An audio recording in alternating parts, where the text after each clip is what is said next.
Two similar thin equiconvex lenses of focal length f each are kept coaxially in contact with each other such that the focal length of the combination is f1.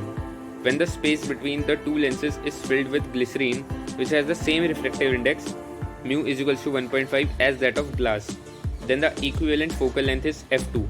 The ratio f1 is to f2 will be 2:1, 1:2, 2:3 या 3:4. Step 1, understand the problem. Lenses दे रखे हैं equiconvex, दो हैं वो, they are similar thin, they are placed coaxially in contact. इन lenses की दोनों की फोकल लेंथ है f। अब जब हमने दोनों को ऐसे कोएक्सियली इन कॉन्टैक्ट प्लेस कर दिया तो focal length of the combination is f1।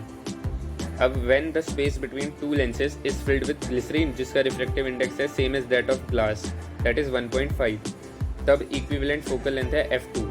हमें बताना है f1:f2 का रेशियो क्या होगा, 2:1, 1:2, 2:3 या 3:4। Step 2, solve the problem. तो इक्वी कन्वेक्स लेंस ऐसा होता है, दोनों साइड कन्वेक्स और इक्वल इक्वल, है ना।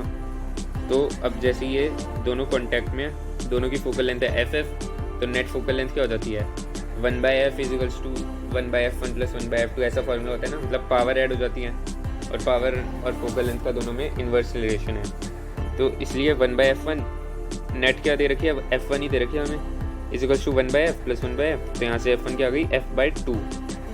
अब इन दोनों के बीच में जो स्पेस है हमने उसको फिल कर दिया किससे, ग्लिसरीन से, जिसका refractive index is equal to mu of glass. मतलब ये जो लेंसेज हैं ग्लास की बनी है ना, तो ये दो इन सब का रिफ्रैक्टिव इंडेक्स सेम ही है। तो ये एक थोड़ा कन्वेक्स लेंस सा बन रहा है, ये जो पर्पल वाली है ना बीच में जो है, ये कन्वेक्स लेंस की कनकेव लेंस की तरह एक्ट करेगा ये। इसका म्यू सेम है, मतलब ये जो जैसे इसका था कन्वेक्स वाले का, और रेडियस भी सेम है क्योंकि सेम दोनों के बीच में सेम है ना जगह, तो रेडियस ऑफ कर्वेचर सेम।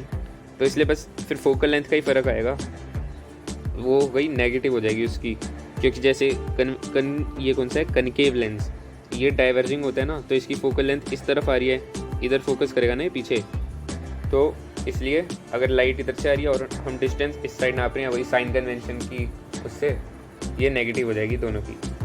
तो अब इसकी वो क्या है, फोकल लेंथ नेट f2 दे रखी है हमें, तो 1/f2 = 2।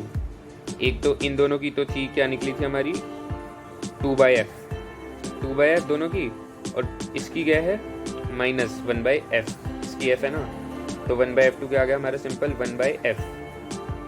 तो f2 क्या हो गया f। अब f1:f2 का रेशियो निकाल लेते हैं। f1 क्या है हमारा f/2 और f2 क्या है f, तो दोनों में रेशियो क्या आ गया, डिवाइड करेंगे जब तो 1:2 आ जाएगा। तो step 3, mark the answer. Correct answer फिर हमारा क्या हो गया, ऑप्शन नंबर 2, 1:2। Step 4, verify. तो this was an understanding based question, ठीक है, वेरीफाइड। और बाकी जो फॉर्मूला है वो तो जो हमें पता ही है कि 1/f = 1/f1 + 1/f2 + 1/f3 and so on, और पावर सिंपल इनकी ऐड हो जाती है क्योंकि दोनों में तो इन्वर्स रिलेशन है ही, ठीक है, फाइनली वेरीफाइड।